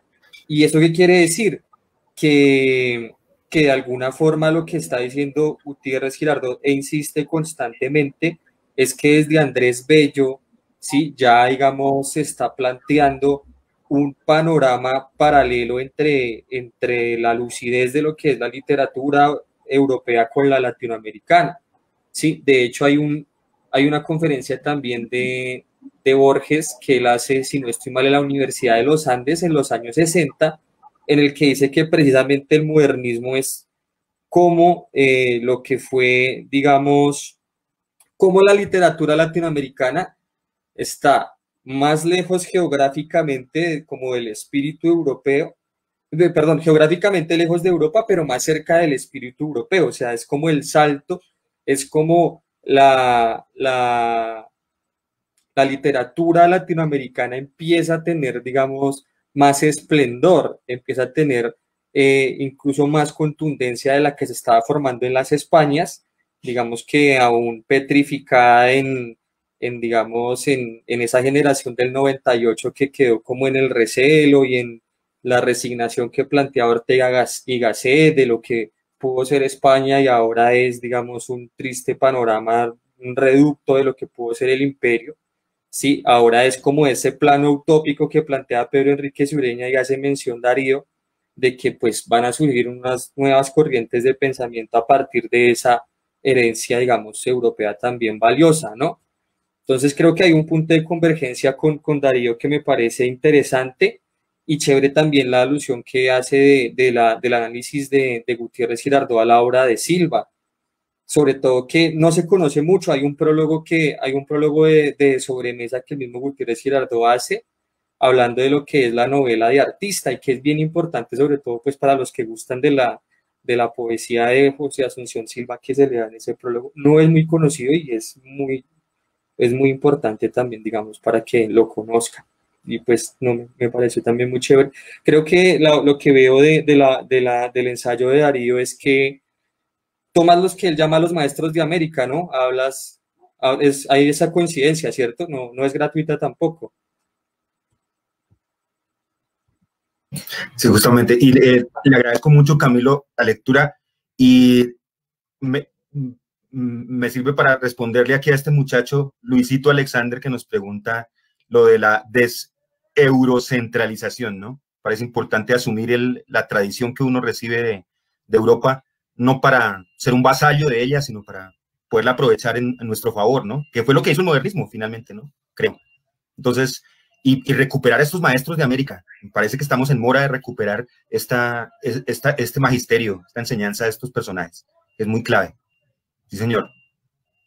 De hecho, pues hay una pregunta que me llamó muchísimo la atención de una muchacha de apellido Ortiz en Facebook, que me parece que sería un aterrizaje excelente para lo que hemos estado conversando, y que me gustaría poderla responder y que ustedes también la pudieran responder, porque ya es una pregunta muchísimo más práctica.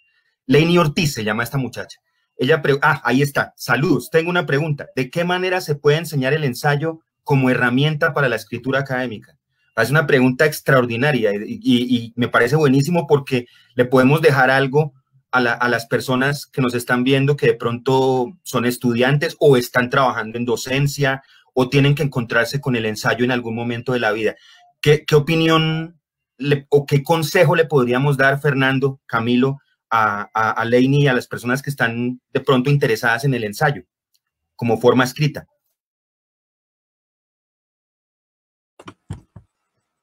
Bueno, me tomo la palabra antes de que de pronto se me vaya la paloma. El ensayo, como lo dice Edward Said, si no estoy mal, pues es una forma escrita muy política, ¿sí?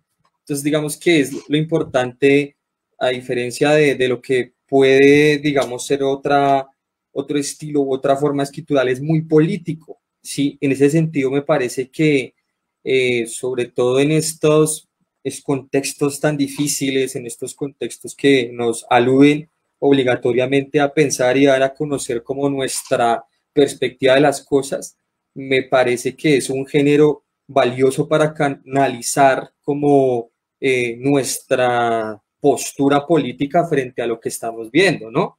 Entonces me parece que es valiosísimo en ese sentido. Como antecedentes, ayer escuchaba también que hablaban de Séneca. Bueno, son reflexiones de pronto que en su momento histórico hicieron alusiones a lo moral, etcétera, pero me parece que para el contexto en el que vivimos y más inmediato, me parece que es una forma de canalizar nuestros intereses políticos más próximos, ¿no?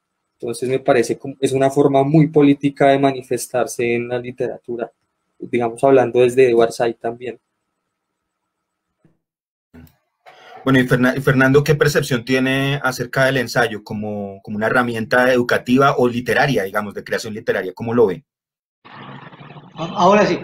Bien, yo creo que es una herramienta literaria y también puede ser utilizada como una herramienta educativa, claro, pero hay distintos tipos de ensayos, distintos tipos de forma de abordar un ensayo, ¿no? Yo cuando leí el acta del jurado, esto no es por cuestionar nada, pero leí el acta del jurado, vi que el jurado dio un tanto porcentaje presentación, un tanto yo creo que no me estoy quejando, pero puntear un ensayo por presentación, tesis, argumentación, eso me parece que es como juzgar un concurso de cuento por presentación, nudo y desenlace. O sea, hay una forma que se puede transgredir en el ensayo, ¿no? Y yo no me estoy quejando, pero quiero decir esto, de que el ensayo es una herramienta muy libre de interpretar la literatura, la realidad. Entonces, en ese sentido, quiero aprovechar esta oportunidad para decir lo que pensé cuando leí el acta del jurado. Pero si vamos a juzgar con este acartonamiento, entonces me parece que, ojo, no he leído los ensayos ganadores, por ahí ganaron la mejor, pero sí que el ensayo es de los géneros más libres que hay. Más libres que hay. Uno puede abordar por donde quiera. Y bueno, eso, básicamente, sí, es una herramienta tremenda. Ahora toca a ti. Bueno, mira, hay una pregunta por ahí también entre el escritor Julio César Medrano Pérez desde Tunja. Él nos hace una pregunta, les hace una pregunta a los panelistas en esta noche. Girardot fue uno de los favorecidos del entonces gobierno conservador. ¿Creen que pasa lo mismo con los intelectuales? Para nada. Para nada. Habría que preguntarse, y con un saludo a Julio, allá a Tunja, un gusto, habría que preguntarse qué es realmente un intelectual hoy, y sin ninguna duda los intelectuales o la derecha que está gobernando nuestro país no le está interesando apoyar prácticamente nada. Creo que apoyan es lo que tenga que ver con ganancias de los bancos o empresas de aviación o eso, pero de resto no creo que estén interesados en apoyar. Inclusive lo que pasó con la revista Arcadia, yo no sé si ustedes estén de acuerdo conmigo en esto, pero me parece que es un atentado a la inteligencia. O sea, personas que critican al gobierno o lo ponen en tela de juicio, entonces la sacan como si no valieran absolutamente nada. Entonces me parece que no hay ningún tipo de apoyo a ninguna forma de pensamiento, ni siquiera la misma derecha apoya a sus pensadores de derecha. O sea, ¿qué se puede esperar de un apoyo? Tenemos una derecha ágrafa y analfabeta, creo, hasta donde yo coincido plenamente con Darío. Yo creo que hay un combate a voces que se levantan contra lo establecido, pero no hay una defensa, una defensa intelectual de los sistemas desde el sistema de gobierno, ¿no? ¿Cuáles son los intelectuales oficialistas? Yo no sé. No, y que actualmente, digamos que en ese sentido la labor y la gestión que hizo Gutiérrez Girardot como agregado cultural en Alemania fue precisamente, por ejemplo, dar a conocer en ese conversatorios allá para, digamos que de alguna forma fortalecer las relaciones culturales entre América Latina y Europa, pero eso no existe actualmente. Ahorita es una especie de lobby entre presentar, entonces, no sé, alguna empresa, bueno, no tiene un interés para fortalecer la literatura, para fortalecer el arte, y pues, o sea, eso sí ya es conocido, y en eso pues estamos de acuerdo que no, para nada hay, digamos, una figura así en este momento, ni como cónsul, ni como agregado, ni como nada. O sea, quizás se tenga en muchos años como la peor representación que se pueda tener a lo largo de todo el mundo de lo que es, digamos, los diplomáticos colombianos. Bueno, yo podría apoyar esa pregunta. Precisamente hay procesos abiertos, hay convocatorias públicas abiertas donde muchas entidades a lo largo del país se presentan. Realmente esos son concursos. Son concursos que requieren un análisis, un estudio, una documentación, una asesoría muy extensa, y es muy difícil acceder a esos recursos que son públicos. Llegan a través de entidades para poder ejercer, hacer proyectos y para también poder, obviamente, de una u otra manera hacer llegar a algún recurso por alguna actividad, a algún grupo de involucrados en su momento. Pero realmente que exista un apoyo, yo diría que más que orden nacional, porque hay una política ya establecida de orden nacional que pues se tiene que cumplir, así sean los precios ínfimos, a través, por ejemplo, del Ministerio de Cultura. Pero yo, por ejemplo, a nivel local, que se está desarrollando en este momento en el contexto de Boyacá, pues no hay presencia gubernamental, ¿no? En Boyacá realmente las convocatorias que eran públicas como concertación, estímulos, premios o becas, pues son inexistentes en ese momento. Entonces, pues si lo vemos en el nivel departamental, pues el resultado real es que hoy, 11 de septiembre, son 0. No sé si en los 2 meses que quedan del año se pueda lanzar algún tipo de convocatoria, pues porque ellos también tienen que llenar unas metas al año, ¿no? Justificar el puesto que tienen desde enero a octubre. Y yo me imagino que está la Secretaría de Cultura pagando una nómina a unos empleados en la Secretaría de Cultura, pues ellos deben, obviamente, lanzar una convocatoria, me imagino. Pero, y a nivel municipal, también hemos tenido muchas dificultades y esto de los empalmes políticos es bastante difícil. Entonces, pues como tal, existen becas como estímulos, como concertación, pero pues realmente los presupuestos son muy bajos y cada vez las exigencias son más. Entonces, bueno, vamos a estar por ejemplo, en este momento con Pentágono recitando 25 actividades en colegios, en unidades que se mueven alrededor de 40 horas, más las personas que están detrás de todo este tipo de engranajes que pues nadie sabe realmente cómo es el proceso, pero que exista realmente un apoyo, no creo que en Colombia solamente, no en Latinoamérica. Los recursos para la cultura son muy bajos. Entonces, vamos con otra pregunta que va en torno al conversatorio que estamos tratando. Vi por aquí algo de Machado. Estaban haciendo una pregunta específicamente para Fernando, ¿no? Ya la busco. Fernando, te hacen una pregunta. Mientras su mesa encuentra la pregunta, yo quería hacer una solicitud aquí para la Universidad de Pamplona. Si alguien de la Universidad de Pamplona todavía nos está escuchando, que ojalá nos ayuden para la publicación del libro de los ensayos, ¿no? De pronto se puede hacer algún convenio o algo, a ver si la economía naranja, y la Universidad de Pamplona nos permiten publicar. No estaría nada mal.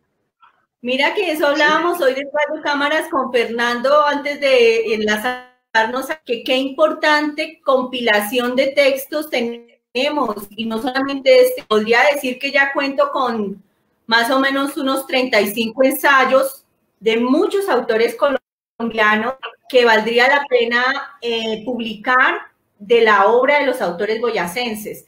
Desde que estuvimos en Usiacurí en el año 18, Pentágono se volvió temático.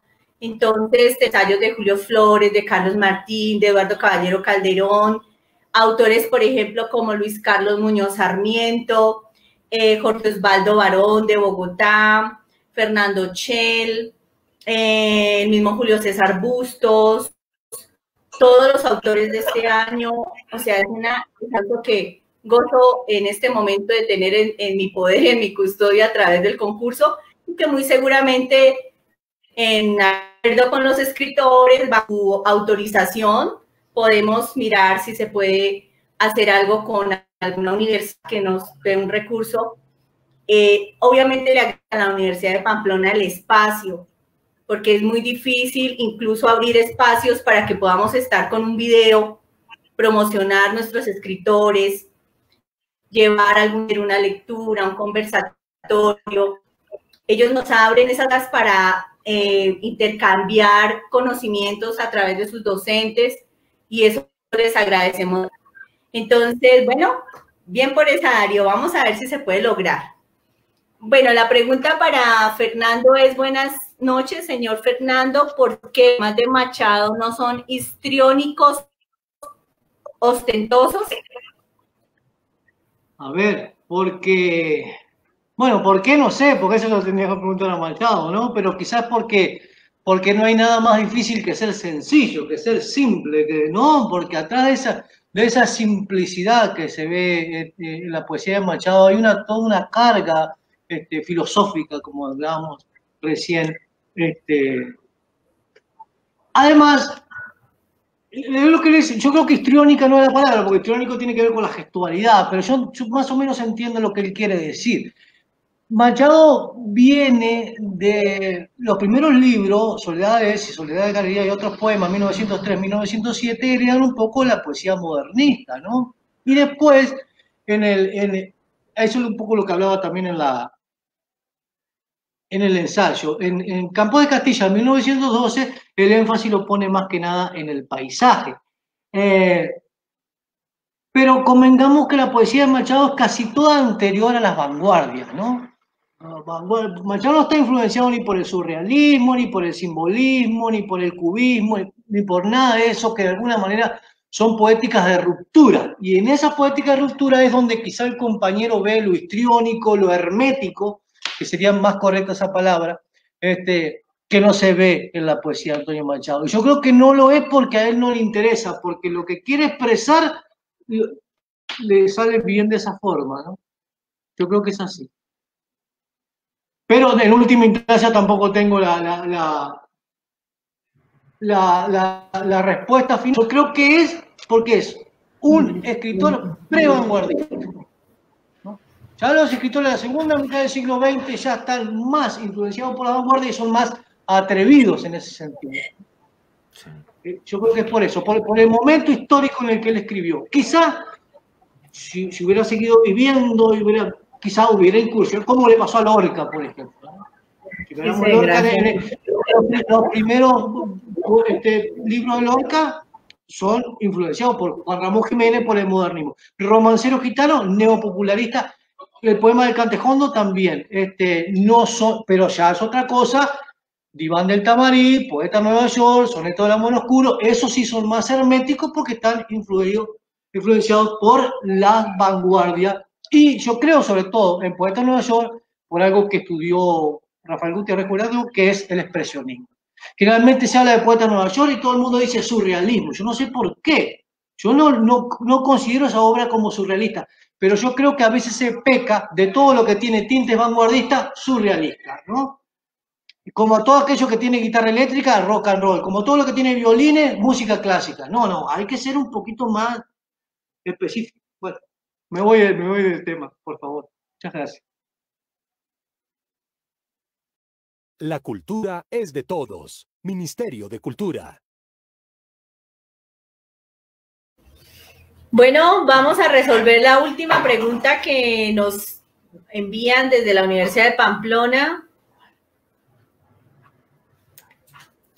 Dice... Para Camilo, ¿no?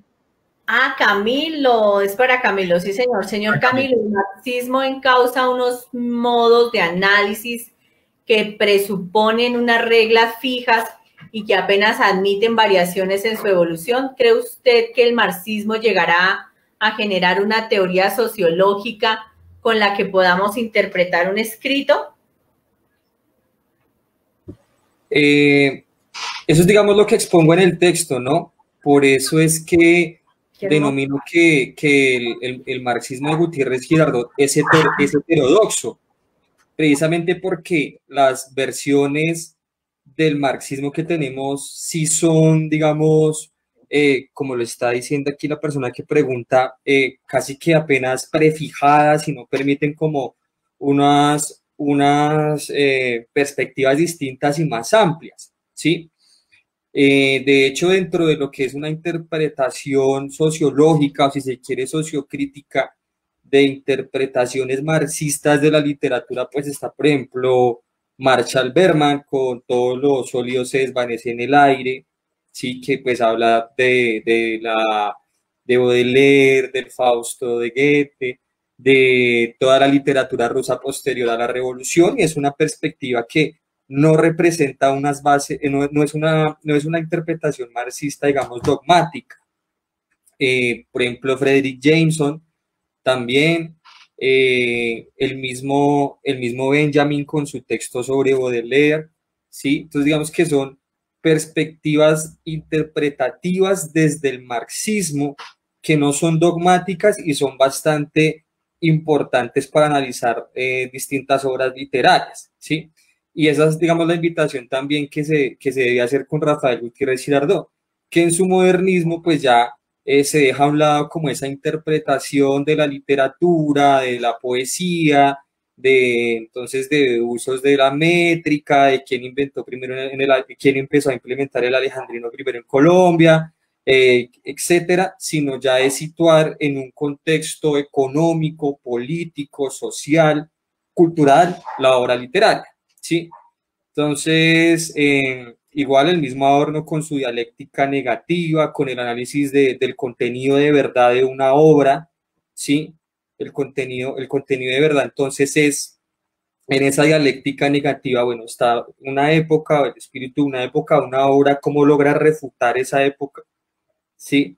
Y pues digamos que todos estos autores de los que hago mención, porque pues hay muchísimos más, precisamente pues se caracterizan porque salen de esos esquemas tan rígidos que hemos tenido acá como herencia del marxismo, precisamente que es el que Gutiérrez Girardot está criticando y hace, digamos, presente como premisa y como propuesta a un marxismo heterodoxo, ¿sí? Entonces esa es como la postura que tengo en el ensayo y me parece pues supremamente pertinente la pregunta. Espero pues haberla respondido.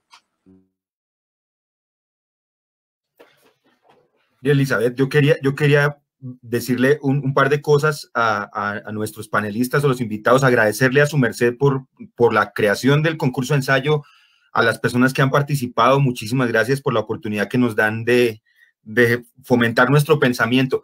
Yo quería decirle a Camilo, preguntarle a Camilo, ¿dónde podemos leer más textos suyos, hermano? ¿Dónde podemos encontrar su producción escrita? No solamente su ensayo sobre Gutiérrez, sino dónde podemos encontrar sus textos, hermano. Eso es para su merced. Y quería decirle a Fernando algo que ocurrió cuando estuvo aquí en Duitama, en el Festival Lit, que nos dejó con el corazón roto porque Fernando escribe una poesía excelsa, escribe una muy buena poesía y es muy fregado, muy difícil encontrar los poemas de Fernando. ¿Dónde encontramos su poesía, Fernando? A ver si podemos volver a sentir esa emoción que sentimos oyéndolo leer. Es una poesía extraordinaria. Aquí nos gustó mucho. Entonces quería preguntarles eso.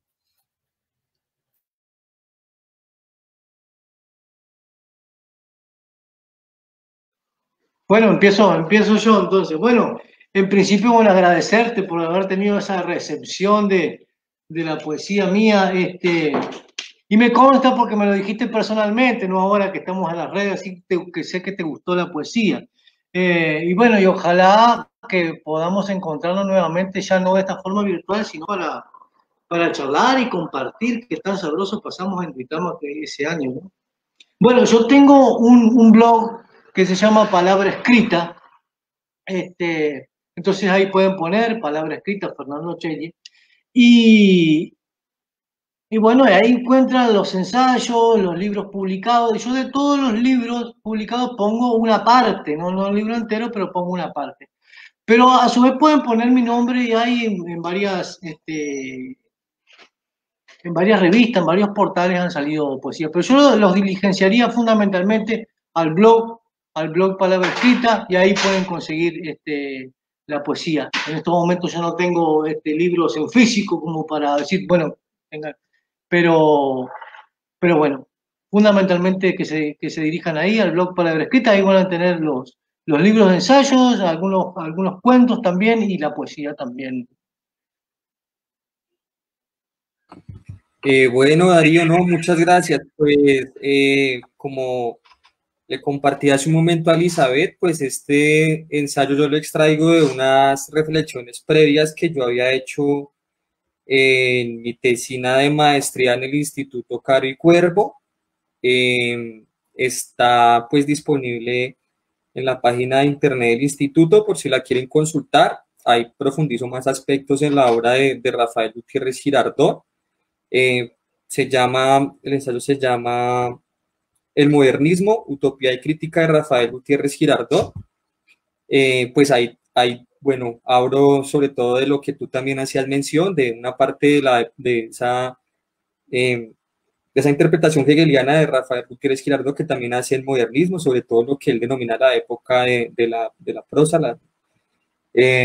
Hablo también de lo que en su momento fue como sus escritos tempranos, y pues esa postura que él también tuvo con la regeneración, ¿no? Como mientras en América Latina pues teníamos esas expresiones tan interesantes desde Rubén Darío, desde Martí, desde Lugones, bueno, acá es de Baldomero Sanincano, pero digamos que como la regeneración sí fue como un cerco que impidió de pronto que prosperaran escenarios literarios alternativos a ese panorama como tan teocrático, si cabe como el término, ¿no?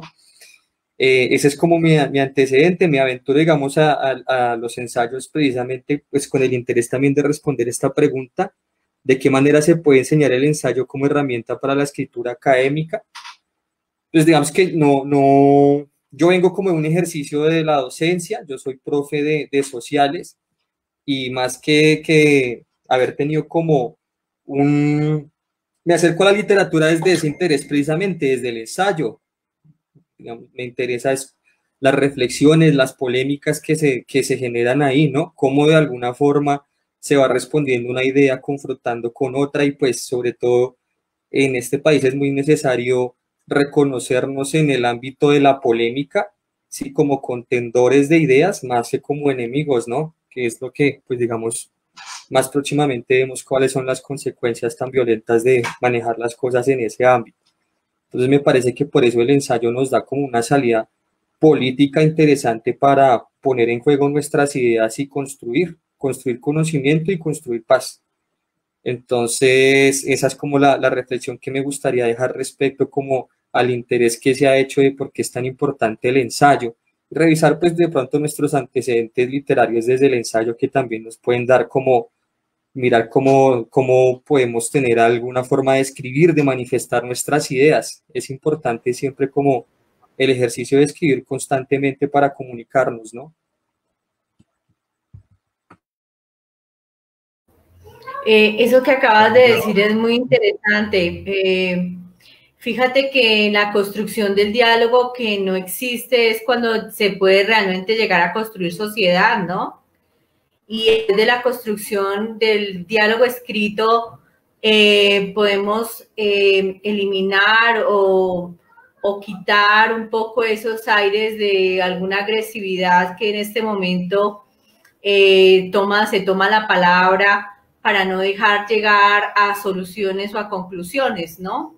Entonces creo que una de nuestras principales falencias es no poder tener espacios para el diálogo y para la construcción de ideas positivas, sino por el contrario, las emociones que a veces llegan a ser como se convierten en unas enemigas para el planteamiento de ideas claras.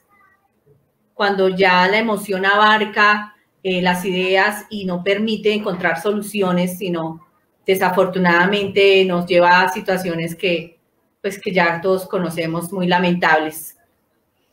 Bueno, hay una última pregunta también para Darío. Dice, ¿de qué manera se puede enseñar el ensayo como herramienta para la escritura académica? Darío, ahí dando esa pregunta. Claro que sí. No, pues yo retomo, ya se la habíamos formulado a Fernando, que habló de la amplitud del ensayo, de la gran hospitalidad que tiene el ensayo como forma literaria, que puede acoger otros géneros, otras formas escritas. Es un género amplísimo y me uno totalmente a lo que dice Camilo. Yo creo que uno se forma políticamente a través del pulir su opinión por medio del ensayo, de la polémica, de la dialéctica, la discusión. A mí me parece eso fundamental, para no ir por ahí golpeando gente ni acabando con lo que uno encuentra o matando gente, ¿no? Que eso me parece terrible. Yo creo que tendríamos que reforzar nuestra vocación para la polémica y modular un poco más nuestra opinión. Necesitamos debates de altura en nuestro país y creo que el ensayo sirve muchísimo para formar eso. Me parece muy clave. Yo quiero mandarle un saludo a Leini, a quien no conozco, ella vive en Ábrego, entonces un saludo para ella, si todavía nos está viendo, y no me canso de agradecerle a Elizabeth que propicie estos espacios y que sigamos motivándonos literariamente, y también ya le estamos dando entrada, por ejemplo, a personas como Camilo que vienen de la docencia, vienen de un ejercicio docente, entonces me parece que estamos creciendo, estamos evolucionando, eso me parece fabuloso. Fabuloso. Total, eso comentábamos ayer que Pentágono tiene esa virtud, en diferencia a otras actividades que se hacen en el primer semestre, acá le damos también ese espacio a la reflexión y, por ejemplo, el ensayo, lo que dices tú, plantear una posición, plantear una idea, plantear un punto de discusión, argumentar por qué tú defiendes ese punto de discusión, poder tener unas conclusiones personales, hacer unas consultas, ver otro tipo de visiones, pues eso realmente es una construcción muy importante. Bueno, vamos con otra pregunta. Dice, vi una última pregunta a las 8:02, dice, buenas noches, nuevamente mi pregunta va dirigida al señor Camilo Forero. En su discurso mencionó que la crítica literaria está comprometida. Cuando dice comprometida, ¿a qué se refiere? Es decir, ¿con cuáles ende o elementos están inmersos en ella? Muchas gracias. La pregunta del millón de dólares, hermano. Es una pregunta brava. Muchas gracias a Giselle por la pregunta, no, pero debo hacer una claridad y delimitar bien. Lo que yo decía era que Gutiérrez Girardot precisamente no estuvo dentro de lo que es la crítica literaria comprometida. ¿Qué es la crítica literaria comprometida? Es aquella que estaba, pues digamos, presente para alabar, para hacer apología a las literaturas nacionales, ¿sí? Entonces, precisamente una literatura comprometida es una literatura que no tiene un distanciamiento o un alejamiento crítico de lo que, digamos, serían como las ficciones que le dan sustento o las literaturas que le pueden dar sustento a ciertas élites nacionales, ¿sí? Gutiérrez Girardot, precisamente lo que yo estoy resaltando es que él no está dentro de lo que podría ser una crítica literaria comprometida, al contrario, él es un polemista muy fuerte porque lo que está haciendo es criticar esa cultura de la élite, esa literatura de la simulación, esa cultura de viñeta que él denomina en sus ensayos, y pues lo que está demostrándonos con su ejemplo, nos demostró con su carácter intelectual, es que la crítica literaria no tiene que estar sujeta a ningún interés político o ningún interés, digamos, de ese tipo de elitismos. Al contrario, la literatura o la crítica literaria, en mi modo de ver, es contrahegemónica, ¿sí? Entonces, para aclarar la pregunta, si de pronto lo interpretaste de esa manera, Giselle. No sé si quieras profundizar, Darío, respecto a esa misma pregunta, que veo que también tienes un punto de... No, creo que está muy claro lo que su merced dice. Me gustaría solamente agregar algo que me llama mucho la atención con respecto a un texto propiamente dicho de Gutiérrez, que está en el manual de literatura, en el manual de historia de Colombia, del principios de los años 80, lo publicó Procultura, que es una historia muy bien documentada que hace Gutiérrez de los primeros 50 años del siglo XX. Y él desbanca ahí una serie de figuras que para nosotros eran supremamente importantes, como Guillermo Valencia, por ejemplo, o como la Gruta Simbólica, la gente de la Gruta Simbólica. Me parece clave en un crítico asumir el compromiso desde ese punto de vista, desde la iconoclastia, o sea, poder tumbar los ídolos y las grandes figuras que uno ha creado. Yo creo que incluso estamos en mora, incluso de meternos con Gabriel García Márquez, por ejemplo. A uno no le debería dar miedo metérsele a una figura de esas. Yo creo que es importante, y el ejercicio crítico tiene que pasar por ahí, me parece, necesariamente, ¿no? Entonces, era eso lo que quería decir. Me parece fundamental que Gutiérrez nos volvió más cosmopolitas, como lo dice su merced, nos puso en el mundo, ¿no? A tratar de ubicarnos en el mundo, no solo en la literatura, este pequeño corral colombiano, sino ya mirar al mundo. Sí, ese ejemplo que tú dices es bien interesante, porque se había generado el mito de que la poesía de Guillermo Valencia era aquella poesía que era capaz de sofocar las trifúlicas y era una poesía embellecida y que pues estaba también mitificado como aquel colombiano que asociaban con Goethe, o sea, está lejísimos, ¿sí?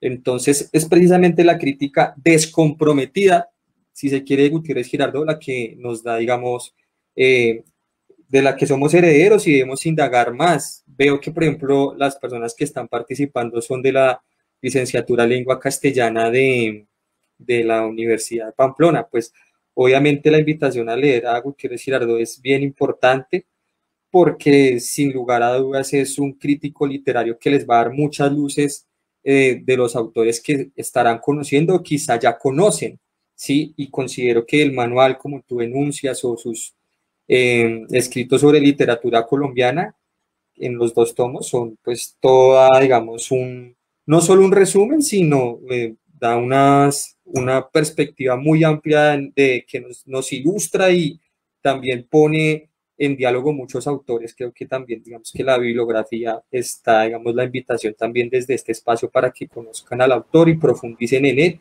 y si se quiere, pues también ustedes desde él empiecen a tener su visión propia de la literatura en Colombia. Eso se trata y pues en eso fue que se están formando.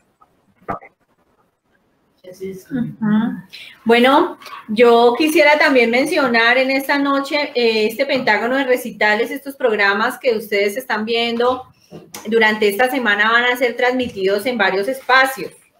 En Ipiales también vamos a estar con los autores de la Casa Montalvo, pues liderado por el escritor Julio César Chamorro, al que también le envío un saludo desde acá, desde la ciudad de Uitama.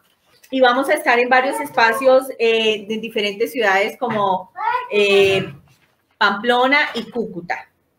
Entonces, bueno, para terminar, esa es la ventaja de estos, de la virtualidad, no como en otros lugares donde en físico a veces nos cierran los auditorios o nos dan 40 minutos para que hablemos y nos toca pues salir apresurados y da vergüenza con los autores que uno invita y con el público y etcétera.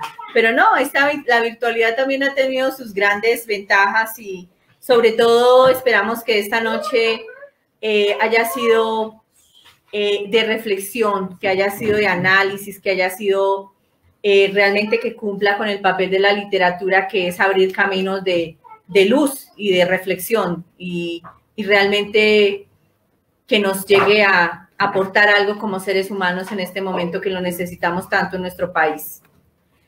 Bueno, yo les agradezco, Fernando, gracias por estar con nosotros. Bueno, muchas gracias, Elizabeth, un gusto haberte conocido, Camilo, ya nos conoceremos más. Darío, reencontrarme contigo. Veo que está siendo positiva la recepción por parte de los estudiantes de lengua castellana. Ojalá que se pueda materializar lo del libro, lo de la recopilación de artículos, porque nosotros también humildemente estamos contribuyendo a visibilizar la figura de Rafael Gutiérrez Girardot. Así que muy contento por haber compartido con ustedes esta noche y será hasta cualquier momento. Gracias, Fernando. Yo también quedo muy contento de haber compartido ese espacio contigo, Fernando, con Darío. Me pareció un espacio muy necesario en estos momentos tan difíciles. Bueno, no sé si ustedes están en Bogotá, pero son supremamente necesarios en estos momentos tan complejos, tan confusos, pues sentarnos en un momento a pensar y de todas maneras desde la literatura es que deben abrirse nuevos horizontes también. Muy agradecido con Elizabeth por tu gestión, por todo lo que significa Pentágono de recitales, por la difusión de estos espacios y con los estudiantes y demás personas que estuvieron también muy agradecido por estar pendientes. Y pues nada, un abrazo para Fernando, Elizabeth y Darío. Bueno, Camilo, muchísimas gracias, hermano. Bueno, yo, antes de despedirme, como siempre, quiero invitarlos a todos para que se unan la próxima semana. También el miércoles vamos a estar en el conversatorio con Sandra Uribe Pérez, que también es una ganadora del concurso. Y vamos a tener, como les comentaba, a los escritores de Ipiales, algunos escritores de Cúcuta, de Pamplona. Y no sin antes olvidar que el eje temático de Pentágono de Recitales este año son 5 autores excelentes boyacenses que los voy a mencionar. Envío un saludo desde acá, del cual nos sentimos muy orgullosos de que en Boyacá realmente existan este tipo de valores y que sé que se están gestando muchos más hombres y mujeres dedicados a la escritura, a la literatura, a la lectura y sobre todo a la observación. Muy seguramente con el tiempo también van a ocupar estos lugares para su estudio, más que para resaltarlos, sino para fijarnos en su obra, que es lo que realmente nos llama la atención. Entonces tenemos, por ejemplo, a Fernando Ayala Poveda, al cual también le mando un saludo desde acá. A él también se le escribieron unos ensayos maravillosos, tuvimos la oportunidad de verlos el miércoles. Al escritor Carlos Castillo Quintero, a la escritora María del Pilar Paramero, y a nuestros escritores fallecidos ya, Enrique Medina Flores y Rafael Gutiérrez Girardot. Es el eje temático de Pentágono de Recitales. Entonces, yo les agradezco mucho.